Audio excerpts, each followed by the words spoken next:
and welcome here to TalkFCB, and welcome back to the channel here today, guys, where of course we are going to be tackling this Fermin Lopez situation, and we're going to be doing that in full because there's lots to unpack, there's lots to really delve into on that whole situation, but not only with emphasis here today on his future, what's going to happen with him, where is he going to end up at the end of all of this, but I think it's also important to understand what this situation means for the club as a whole, looking again at our planning, at our approach as a club, and I think crucially what this summer transfer could actually mean for Hansi Flick in this new season. It is all coming up, especially important that we talk about that.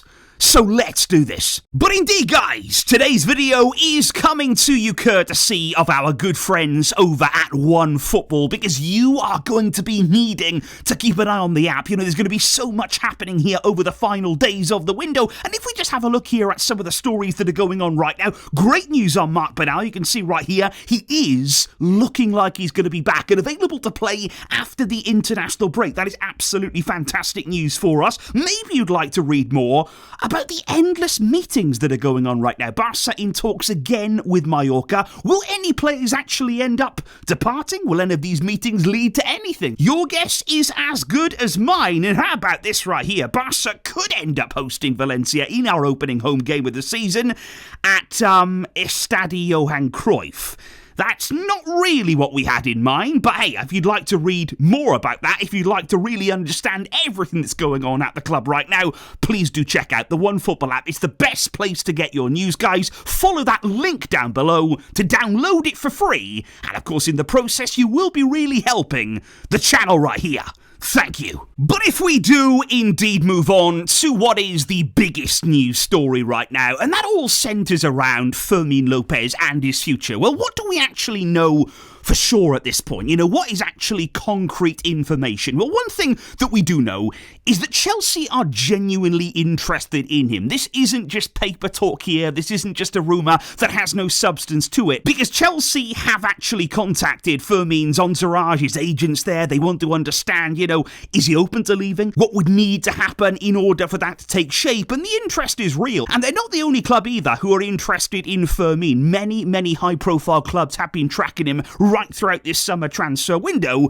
But of course, guys, you know, on the face of it here, Fermin is a very important player for Barca this season. You know, he's shown really good signs in pre-season. He had a really good end to the last campaign. He started to work his way more and more into Flick's plans. And of course, from that midfield position, he gives us something very different. The way that he's able to score goals, the way that he's able to contribute and come up clutch in big moments, that is something that you could see having a real impact in the season ahead of us. And I think it's also really important here to understand that Fermin is on a very manageable salary. It's the same kind of situation here that we discussed with Marc Asado, whereby these are players who add value to your squad. They can certainly help out. There's certainly players here who bolster your depth and the quality in the squad for Hansi Flick.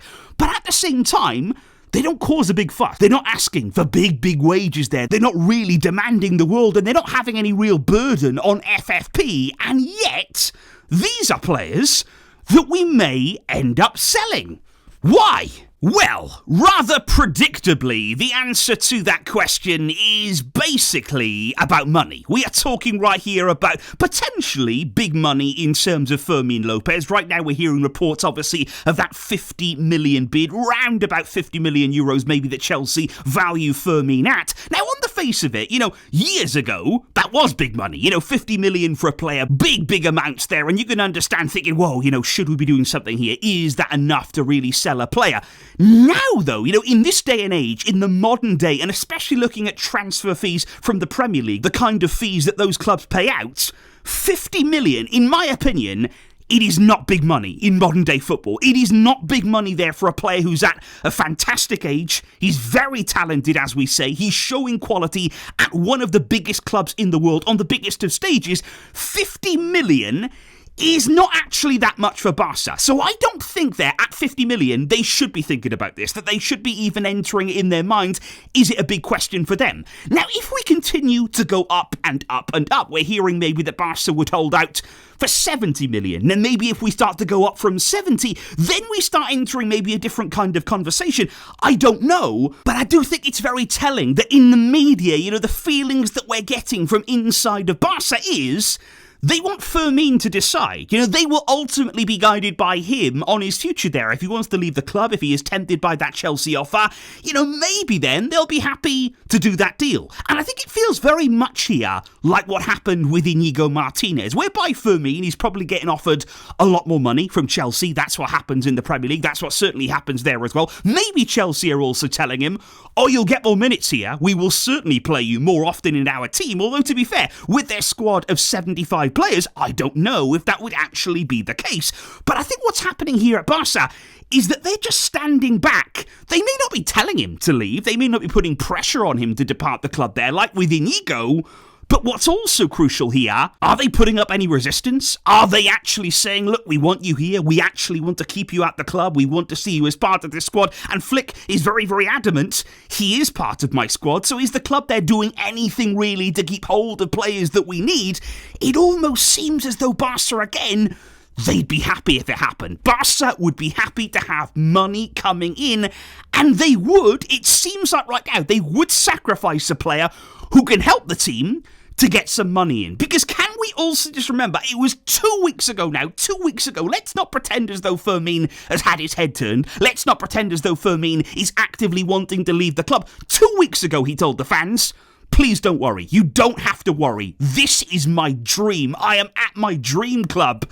I'm not going anywhere. I want to stay here this summer. Now, you cannot tell me in the space of 2 weeks that you give up on that dream, that suddenly now you want to depart the club. This is, again, in my opinion, Barca seeing money, seeing the potential of a big fee, and thinking, we kind of have to cash in. But this is my point, guys, because whether you believe that we should sell Fermin or whether you shouldn't, whether you think that, okay, maybe cash in for big money, maybe you think there's no way that we should be doing that. It doesn't matter which side you fall on here. I think you'll all agree, this situation within the club, it's ridiculous that we keep finding ourselves here. And because what we also heard, guys, is, say we do sell Fermin for big money, say we do generate there a big transfer fee, what you hear now in the media is, oh, if we did that, everything would be solved. Everything would be good. Barca's problems would just go away. We'd back to the 1-for-1 rule. We'd be able to spend money. Maybe we'd even be able to reinvest it. You'd be hearing all these kinds of things. But be honest, do you guarantee that? Do you absolutely have trust that if we were to sell a big player here, if we were to let somebody go like Fermin, suddenly it would all be okay again? Do you have the genuine trust that that would happen at the club? I don't. Because when we lost Inigo, for example, just recently again, it's only just recently happened, we all thought, well, surely, with that kind of salary leaving the club, there must be a reason why Barca let one of their best defenders go. Surely now, all the registrations are fine. Even then, after Inigo left, we couldn't even register Rashford. That still was not enough to register a player coming in on loan. Even then, we had to do a cut price deal and sell our sell-on clause there for Francisco Trincao. So even then, Barca had to do more and more and more deals to actually get the one thing over the line. And I look back to last summer, and this again is the issue with the planning at the club. We spent 60 million euros on Dani Olmo, who again, we were not in a position to sign him. We were not in a position there to register him at any point. And yet we still paid out enormous money on a player who is very talented, a very high quality player.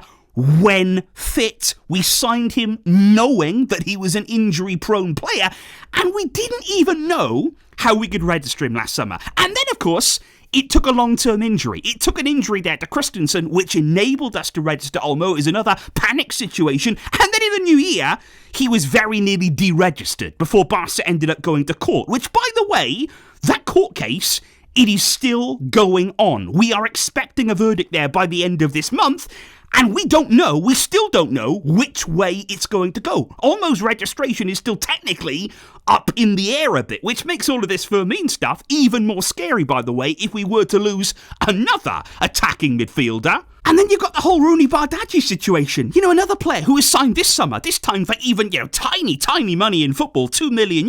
Surely he can't be on a big contract either.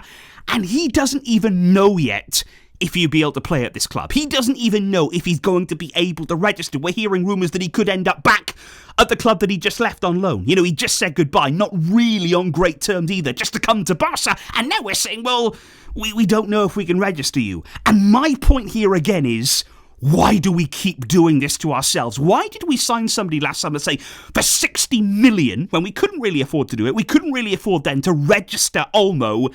And now, 1 year on, we're playing catch-up. We're still trying to figure out what's going on. We might sell Fermin for less than that. We could sell a player here. We could undersell a talented player who came at a young age to Barca. We got him for nothing. He's been here the whole time. And yet every summer we keep trying to run before we can walk. It's the same situation, guys. You can see it perfectly illustrated with the stadium. The amount of return dates that we've been given over the course of, 1-2 years, which realistically, some of those dates, they were never going to happen. Realistically, for a project of that size, it was never going to be able to work out. And again, you just think, why are we doing this? Why do we keep going down this same road? I know it's election year for Joan Laporta. I know that signings are important there to bolster, his personal reputation as the president. Their signings are the things that all fans want. It's excitement in the summer. You want to see that fresh new face appear at your club. You want to see your club battling for the best players.